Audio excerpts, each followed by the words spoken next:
Message de Jésus, avril 2014 transmis par John Smallman 10 avril.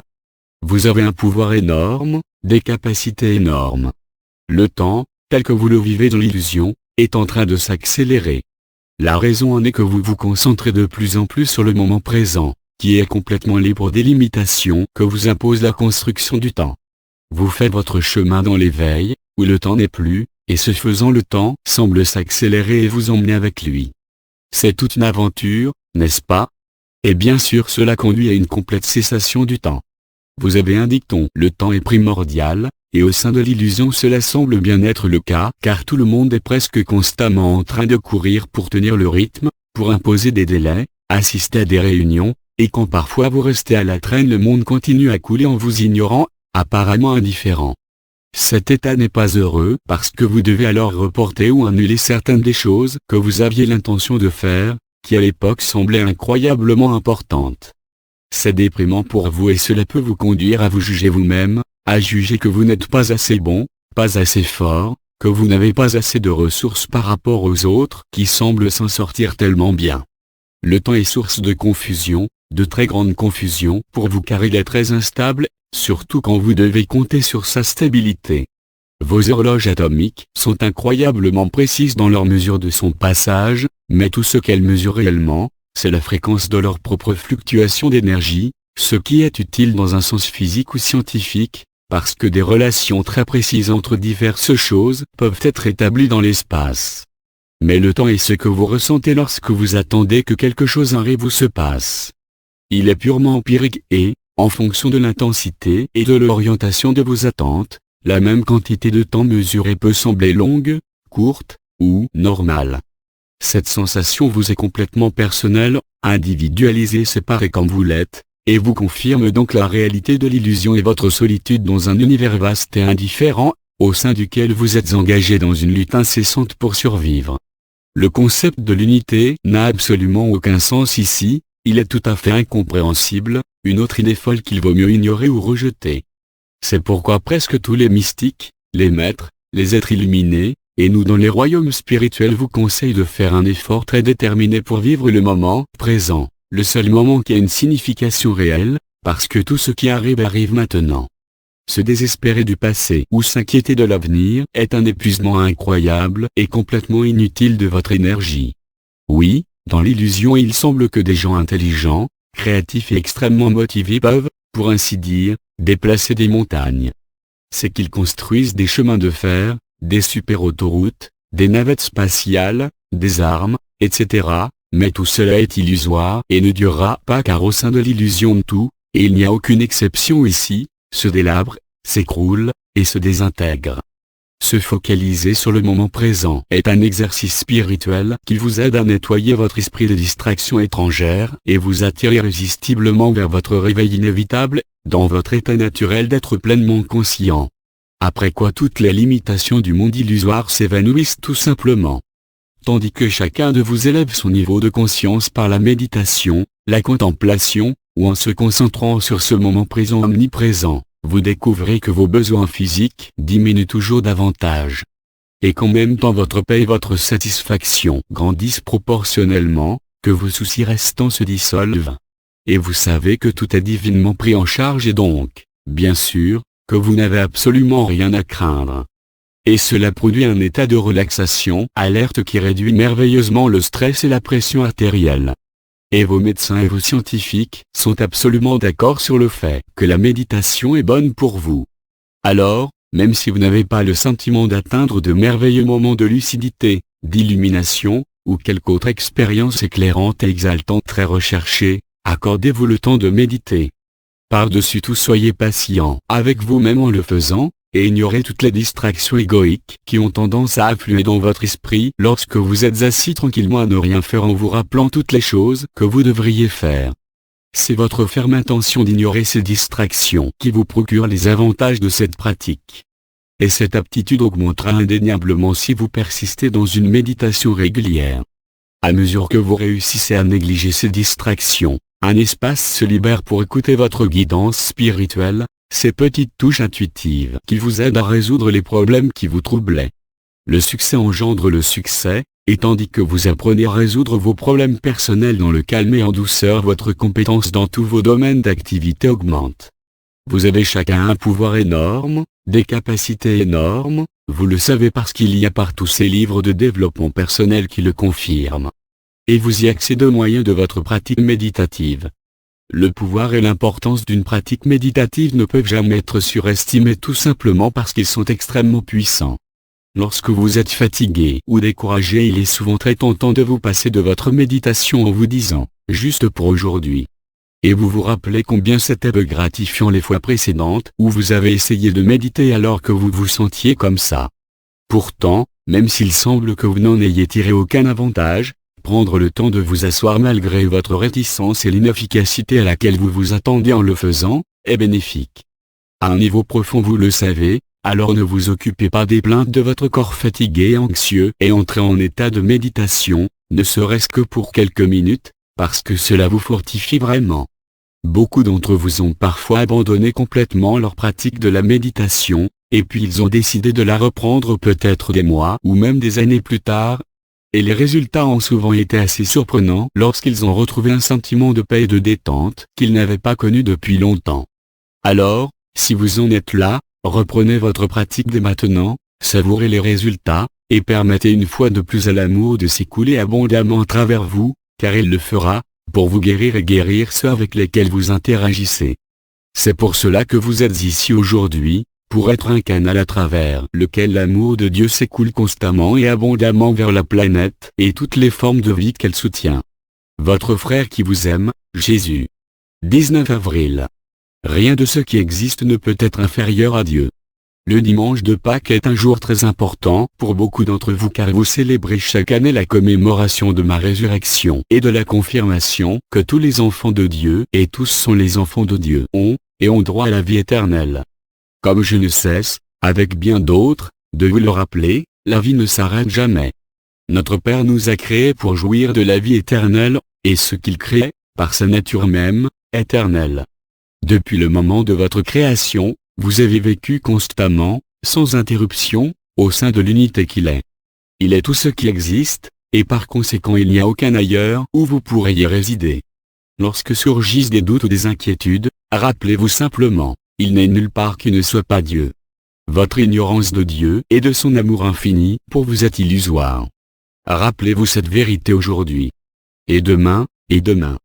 Le fait que vous n'expérimentiez pas l'amour de Dieu pour vous à chaque instant dans vos vies humaines vient de ce que vous avez choisi d'expérimenter la séparation d'avec lui. Vous avez le libre arbitre, aussi vous pouvez à tout moment changer d'avis, modifier vos choix et transformer vos expériences. Cependant, votre choix d'expérimenter la séparation d'avec votre source divine a fait partie de votre système de croyance pendant des éons, et par conséquent il est profondément ancré en vous. À l'heure actuelle vous êtes nombreux à traverser une libération massive de vieux bagages émotionnels dont vous n'avez plus besoin, ou avec lesquels vous n'êtes plus en accord, et cette libération provoque chez vous des doutes et des angoisses d'une intensité apparemment énorme, elle menace vos convictions fortement ancrées sur vous et sur Dieu. Y a-t-il vraiment un Dieu? Est-ce ce que je l'imagine parce que la pensée de la mort, d'une extermination, d'un vide, du néant, excède ce que je peux supporter? C'est très perturbant parce que beaucoup de vos croyances enracinées sont tout sauf aimantes, beaucoup croient en un Dieu qui juge, condamne et punit les pécheurs dans un enfer éternel, mais qui peut accepter ceux qui se repentent, à la condition qu'ils aient suffisamment de remords. Le vide serait sûrement mieux qu'une souffrance éternelle en enfer?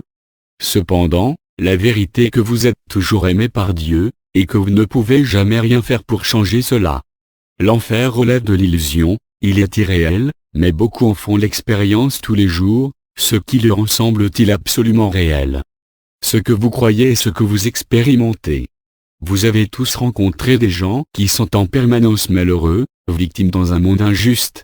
Mais n'avez-vous pas tous, ou la plupart d'entre vous, rencontré de temps en temps quelqu'un qui est plein de la joie de la vie?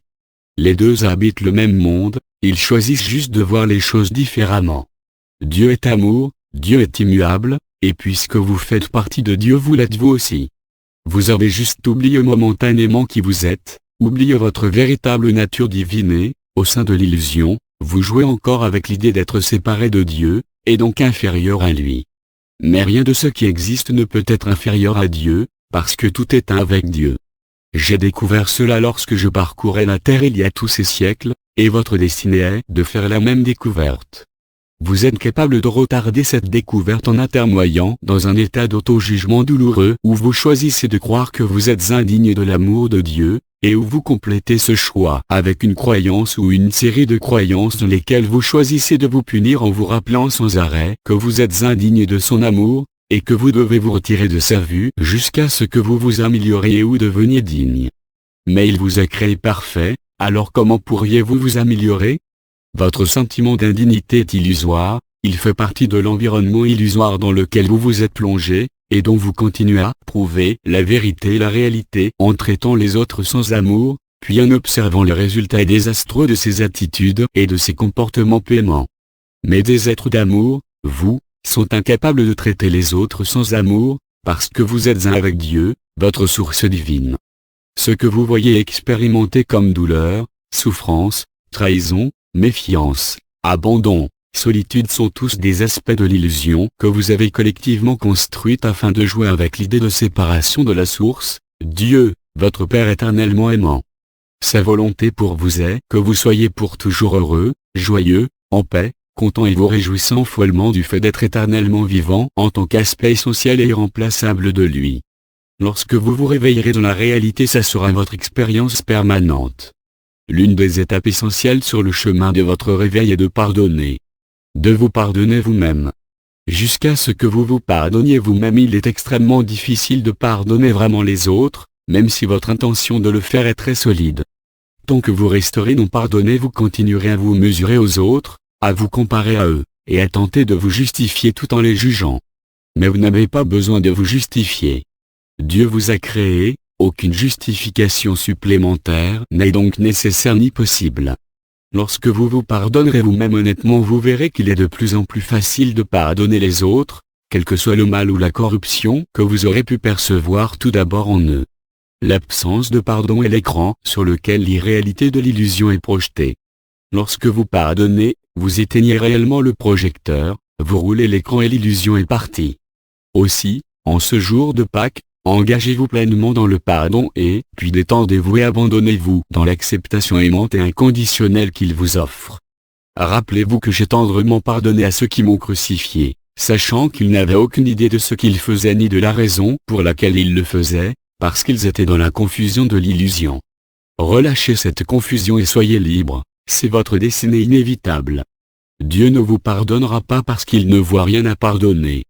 Atteignez votre perfection en vous pardonnant vous-même, puis émerveillez-vous et délectez-vous dans la paix que cela vous procure.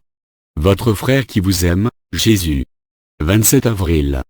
Intensifiez votre intention et votre résolution de vous réveiller.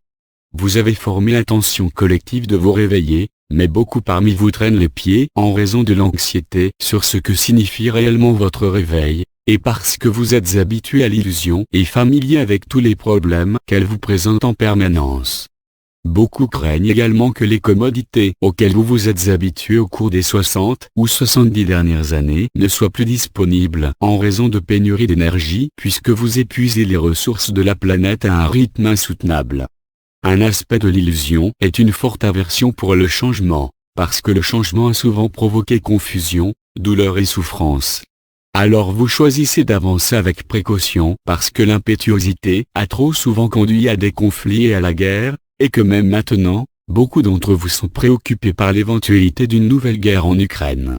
Intensifiez votre intention et votre résolution de vous réveiller. Cela renforce et élargit le champ d'amour individuel qui s'étend autour de chacun de vous et, comme vous le savez bien, l'amour est la solution à tous les problèmes que vous avez à traiter. Mais l'un des problèmes majeurs est que la plupart du temps vous ne le croyez pas. Et pourtant vous pouvez voir clairement que tout ce qui est en opposition à l'amour ne peut jamais réussir à résoudre aucun de vos innombrables problèmes, aujourd'hui apparemment insolubles. Rappelez-vous s'il vous plaît que vous êtes tous des êtres d'amour. Il n'y a pas d'exception. Oui, beaucoup ont un comportement dépourvu d'amour, qui est dû à la peur et au manque de confiance. Mais entretenir ces attitudes ne fait qu'accentuer cette peur et ce manque de confiance. Tous vos sources canalisées, tous vos mystiques et tous vos sages conseillers spirituels ne cessent de vous dire de ne pas vous défendre face à une attaque. Parce que vous êtes des êtres d'amour, l'amour est ce que vous recherchez. Mais des peurs et des angoisses profondément ancrées à la suite des précédents conflits ont tendance à vous encourager à aborder chaque nouvelle rencontre ou interaction avec méfiance et même hostilité. Si vous lâchiez ces peurs et abordiez chaque situation avec une intention aimante, vous seriez stupéfait de voir l'effet apaisant que vous avez sur toutes les personnes concernées, surtout au moment où de plus en plus de ce que vous aviez espéré est accompli. Cependant, beaucoup de gens sont en permanence sur la défensive et s'enveloppent donc eux-mêmes dans des champs d'énergie de méfiance qui irradient des menaces de violence, et ces radiations sont perçues par ceux avec lesquels ils interagissent. Ceci démontre que la défense est une forme d'attaque, une réaction déraisonnable à une attaque supposée, ou encore qu'elle est en elle-même une attaque préventive, motivée par la peur, qui ne fait qu'augmenter la tension vécue par les gens lorsqu'ils se rencontrent pour se préparer à interagir. Vous avez presque tous vécu ce genre de tensions, elles ne sont jamais agréables, et conduisent souvent à des larmes. Vous focalisez très souvent votre attention sur vos préoccupations et vos soucis personnels. Ce faisant, vous les attirez à vous, et du coup vous bouleversez l'équilibre d'amour qui stabilise vos champs d'énergie individuels. Alors, focalisez-vous plutôt sur l'amour. Si vous le faites, vous verrez votre vie changer en mieux, une aura de paix et de stabilité vous enveloppera et sera ressentie par les autres lorsqu'ils s'engageront dans vos champs d'énergie devenus aimants. Vos champs d'énergie sont très puissants, mais en raison des limitations que vous impose votre corps, très peu d'entre vous peuvent réellement les sentir ou les voir, et ainsi vous restez inconscient de la puissance que vous possédez et projetez à chaque instant. Vous travaillez vraiment dans l'obscurité. Jeu de mots intentionnel. Ceux qui peuvent ressentir et ou voir ces champs d'énergie en ont parlé, les ont décrits, ont écrit à leur sujet, et les ont utilisés pour la guérison. Mais en général, sauf si vous faites personnellement l'expérience de ces énergies, il vous est très difficile d'admettre qu'elles existent. Votre science a récemment fait des progrès considérables dans ce domaine, mais pour la plupart des gens c'est un domaine aussi extraterrestre astérisque que l'électronique, l'informatique ou la physique nucléaire. Ce que vous ne pouvez pas voir ou comprendre, vous avez tendance à l'ignorer. Ceci est en train de changer à mesure que ceux de la nouvelle génération, essentiellement les moins de 35 ans, commencent à repousser les limites de leur conscience et à percevoir les énergies dont beaucoup ont parlé et sur lesquelles beaucoup ont écrit mais que peu ont ressenti. Cette prise de conscience est l'une des raisons pour lesquelles tant de gens acceptent maintenant le fait que tout est interconnecté, que rien n'est isolé, seul, ou totalement inconscient de l'ensemble. C'est pourquoi chaque pensée, parole ou action affecte l'ensemble. Cette prise de conscience nouvelle de l'interdépendance de tout ce qui existe s'est développée lentement pendant les 2 ou 3 derniers siècles, et elle est devenue de plus en plus perceptible dans les 50 dernières années. Une meilleure connaissance de l'écologie, du réchauffement climatique, et la nécessité de respecter la planète qui permet à l'existence humaine de se poursuivre, ont conduit à la formation de mouvements et d'organisations encourageant avec insistance les gens à prendre la responsabilité de leur comportement et de leur choix de vie. Il est facile de voir que votre planète peut pourvoir abondamment aux besoins de vous tous si vous vous comportez avec sagesse et retenue au lieu de poursuivre les activités avides et rapacées de votre révolution industrielle et des opérations sans retenue des multinationales que cela a engendré. Ces derniers temps, vos capacités technologiques ont augmenté beaucoup plus vite que votre sagesse et votre intelligence. C'est maintenant en train de changer à mesure que les plus jeunes et les plus sages d'entre vous arrivent en position d'autorité pour amener les changements indispensables à la survie de l'humanité et au bien-être de la planète. Le changement se produit désormais très rapidement, et très peu parmi vous restent encore dans l'ignorance, ne serait-ce que de cela. Le choix collectif de vous réveiller a été fait et la décision de le faire a été prise, et ils ne peuvent pas être remis en question. Votre tâche est d'entretenir cette intention, de porter haut votre lumière toujours plus éclatante, afin que tous puissent la voir. Et vous le faites en étant aimant dans tout ce que vous pensez, dites, ou faites. Cela ne veut pas dire sortir faire du prosélytisme, dire aux gens qu'ils ont tort, qu'ils doivent se racheter une conduite. Cela signifie tout simplement démontrer l'amour par vos paroles et vos comportements, et par les pensées que vous partagez. C'est très simple. Mais ça peut sembler un peu effrayant si vous vous êtes vu comme des personnes spirituelles calmes, menant une vie calme et peut-être presque solitaire. En vérité, Beaucoup d'entre vous se sont retrouvés plutôt seuls en suivant leur chemin spirituel, mais maintenant vous devez être prêt à aller de l'avant dans l'éclat de la lumière que vous avez porté si fermement depuis si longtemps. Maintenant plus que jamais la méditation quotidienne est un aspect essentiel de votre vie, aussi ne laissez pas passer un seul jour sans vous y consacrer. Et en demandant de l'aide, demandez une étreinte d'amour, et installez-vous dans la paix et la joie qu'elle vous apportera, en sachant que vous êtes en train de faire avec beaucoup de succès très précisément ce que vous êtes venu faire sur terre. Votre frère qui vous aime, Jésus. 28 avril. Vous saviez que ce que vous alliez vivre serait tout sauf un lit de roses. Comme tous les autres canaux et moi-même continuons à vous en informer, tout se déroule comme divinement prévu. Le plan divin est toujours suivi, avec précision. Souvent il ne vous semble pas que ça soit le cas, enterré comme vous l'êtes dans l'illusion, et vivant tout le stress, les conflits, et les déceptions que l'illusion sait si bien vous procurer. Vous avez tous choisi d'être sur la terre à ce moment précis de son histoire, le moment où aurait lieu son incroyable réveil spirituel, parce que vous tous, sans exception, souhaitiez aider avec le maximum de force au processus de réveil, et être présent pour en jouir lorsqu'il arriverait. Lorsque vous avez pris cette décision, vous saviez que ce que vous alliez vivre serait tout sauf un lit de roses, néanmoins vous avez décidé d'entrer une fois de plus dans l'illusion pour aider toutes les âmes apparemment perdues, qui restaient inconscientes et inintéressées par un réveil spirituel, encore moins d'une évolution spirituelle, à accéder à un état de conscience beaucoup plus élevé. Avant de prendre cette décision courageuse et redoutable, vous saviez aussi que vous ne pourriez pas échouer dans l'accomplissement de vos tâches individuelles dans cet engagement capital. Aider toute l'humanité à entrer dans un état de conscience beaucoup plus élevé et beaucoup plus enrichissant, où elle pourrait et voudrait une fois de plus accéder à la conscience de sa nature divine en tant qu'élément essentiel de l'un, la source, Dieu. Tous les êtres sensibles sont des aspects inséparables de l'un, et le fait qu'un nombre incalculable d'entre eux ne soit pas conscient de son héritage divin est dû à l'environnement illusoire semblant incroyablement réel que vous avez choisi de construire et d'habiter. En son sein vous faites vraiment l'expérience d'une douleur et d'une souffrance intense, et ce que vous ressentez serait totalement inadmissible si c'était réel. Ça ne l'est pas. Mais jusqu'à ce que vous vous réveillez, ça ne sera pas perceptible. Ceux d'entre vous qui suivent les canaux spirituels, les blogs, les podcasts et les sites d'information alternatifs ont, tout en y contribuant, bien du mal à maintenir leur foi dans l'amour de Dieu pour vous tous lorsqu'ils sont témoins, avec une compassion sincère, de la souffrance intense que subissent tant de personnes, et à laquelle beaucoup d'entre vous prennent aussi part personnellement. Dieu ne veut ni n'exige de sacrifice de personne. Il désire seulement que vous viviez dans une joie éternelle. Au plus profond de votre être vous savez cela, et l'avez toujours su. Néanmoins, vous avez un libre arbitre, et vous l'aurez toujours, car l'amour ne s'impose pas, ni n'emprisonne, ni ne limite de quelque manière que ce soit. Vous êtes l'amour, éternellement libre, et vous avez utilisé cette liberté, ce libre arbitre, et construit l'illusion de vivre la séparation et l'individualité. Ce faisant, vous vous êtes procuré l'espace dans lequel faire l'expérience de ce qui vous semble un état incroyablement menaçant de délaissement total et d'abandon. Lorsque vous avez fait ce choix, librement et avec enthousiasme, vous n'aviez absolument aucune idée d'où cela pourrait vous conduire, et maintenant vous voilà dans un environnement dans lequel la méfiance, la tromperie, la trahison, les conflits et la souffrance sont devenus endémiques.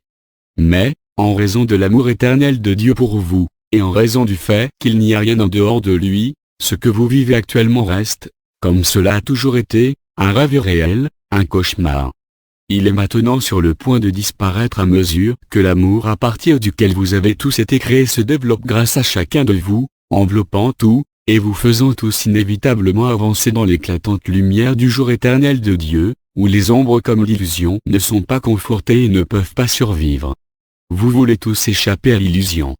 Et les milliards d'âmes apparemment perdues qui ne savent pas que c'est une illusion et sont apparemment prises au piège en son sein le veulent aussi.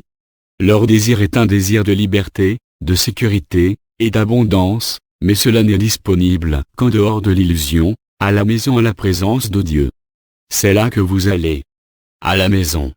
Vous êtes des êtres puissants, vous êtes des êtres divins, alors comment pourriez-vous ne pas être puissant quand vous avez été créé par votre Père et tendrement doté de tout ce qu'il a?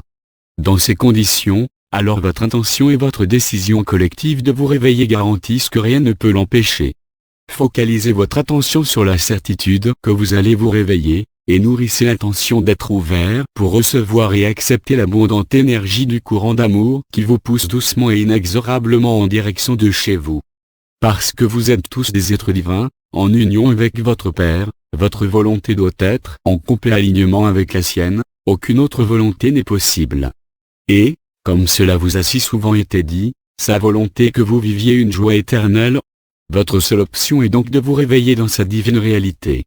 Vivez avec impatience, en sachant que vous le ferez, et ce faisant réduisez le stress et l'anxiété que votre long voyage vous a occasionné. Votre frère qui vous aime, Jésus.